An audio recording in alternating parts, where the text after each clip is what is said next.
Now talk about the next syndrome before us, and this is what is known as a Natowicz syndrome. Natowicz syndrome. So for the Natowicz syndrome, it has a second name, and it's known as a Mucopolysaccharidosis type 9. So it's the rarest form of mucopolysaccharidosis that could ever occur. So it's caused by what? Deficiency of an enzyme known as the what? Hyaluronidase enzyme. So the enzyme breaks down things. Okay, the enzyme breaks down what is known as a hyaluronan in tissue. So, if there's no hyaluronidase, there's now accumulation of hyaluronan in tissues. The enzyme deficient is what? The hyaluronidase.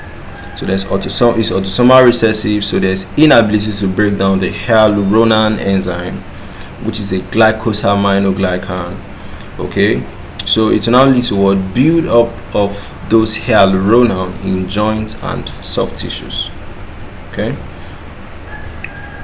so onset is in childhood, so there's musculoskeletal issues like multiple periarticular soft tissue masses, joint effusion and proliferative synovitis, Baker's cyst, acetabular erosion. So there's also issues around the joints.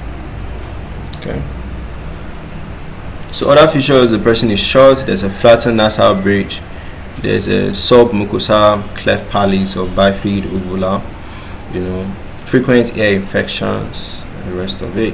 Okay, you diagnose it by the suspicion, the multiple issues that the person is having. Okay, so you treat.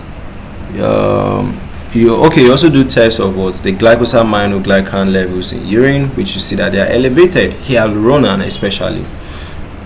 So you see that if you test for the enzyme activity of hyaluronidase, you see that the activities are low or completely absent. Then genetic testings for the genes involved. Alright. So management is pain management, orthopedic monitoring, physical therapies.